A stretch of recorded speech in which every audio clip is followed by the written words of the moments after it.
观众朋友您好，欢迎收看欧洲卫视双语快讯，我们带您一起直击当下热点新闻。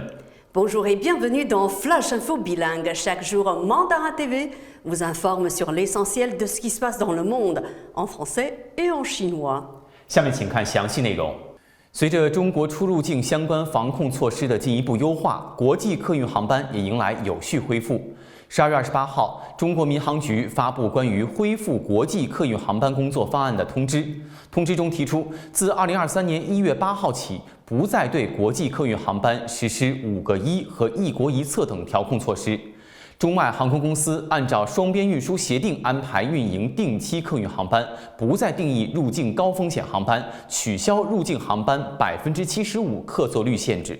L'explosion des cas de Covid en Chine a suscité l'inquiétude de plusieurs pays, dont la France. Selon BFM TV, l'Élysée a indiqué que Emmanuel Macron a déjà demandé au gouvernement de réfléchir à des mesures adaptées de protection des Français dans ce contexte et de voir à la fois au niveau national et européen. Pour l'instant, il a demandé de regarder et de préparer des propositions pour les prochains jours, précise la présidence de la République. 当地时间12月28号星期三，意大利卫生部长斯基拉奇表示，将对来自中国的旅客实施强制新冠病毒检测。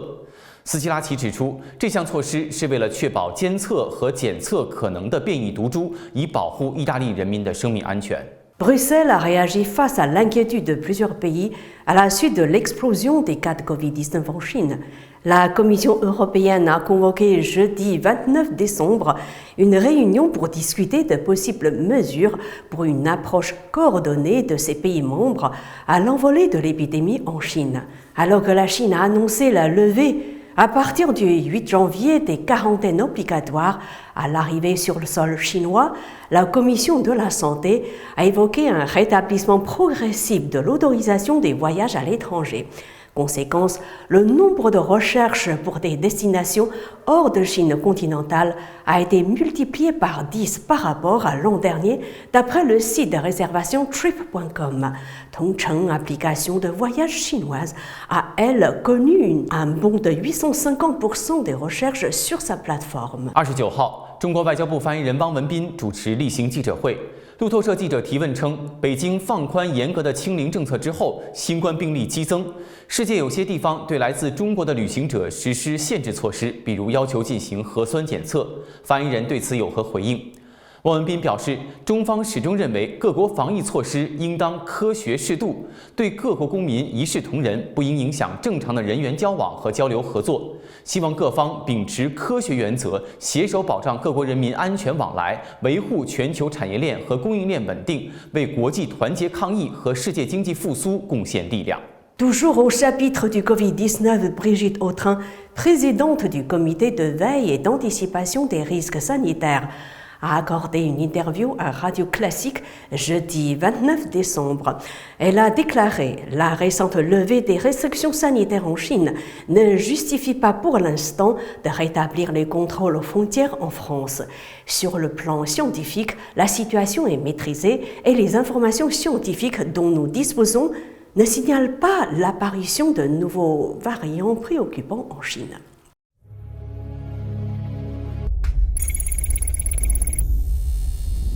据香港特区政府12月28号新闻公报，香港特别行政区政府高度关注日本当局限制香港的载客航班只能使用当地4个指定机场和不准增加由香港前往日本机场的航班，正从多方面积极跟进事件，致力确保身在日本的港人顺利返港，并且尽可能减轻事件对香港旅客构成的影响。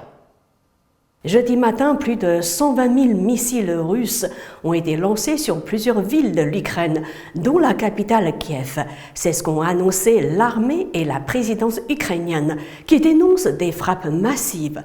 L'ennemi attaque l'Ukraine sur plusieurs fronts avec des missiles de croisière tirés depuis des avions et des navires, a annoncé l'armée de l'air sur les réseaux sociaux.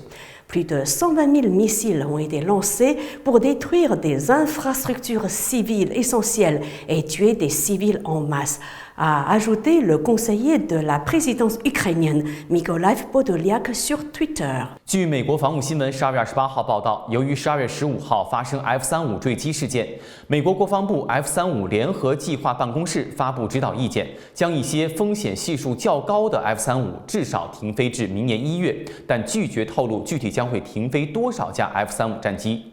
有知情人士透露 ，F-35联合计划办公室初步评估发现，是推进系统问题导致了15号一架 F-35战机在垂直起降过程中坠毁。En Argentine, un sondage original a été effectué sur la prochaine élection présidentielle en Argentine, qui aura lieu le 29 octobre 2023. Selon les résultats de l'enquête, 44% des Argentins voteraient pour Lionel Messi si l'élection présidentielle avait lieu aujourd'hui. 土耳其总统埃尔多安28号宣布取消该国的退休年龄要求，这项举措将使超过200万工人可以立即退休。据路透社报道，在新政策宣布之前，土耳其的法定退休年龄为女性58岁，男性60岁。而新政将使那些在1999年9月之前开始工作的人受益，他们已经完成了20年至25年的社会保险注册工作年限，已经满足了退休条件。埃尔多安28号称，有225万工人现在可以立即退休。目前，土耳其共有1390万人领取养老金。Pour la première fois depuis 18 mois, la Chine a accordé mercredi 28 décembre des licences à des jeux vidéo étrangers. Les jeux vidéo, qui représentent en Chine une importante manne financière, ont été dans le collimateur des autorités pour leur côté addictif chez les plus jeunes.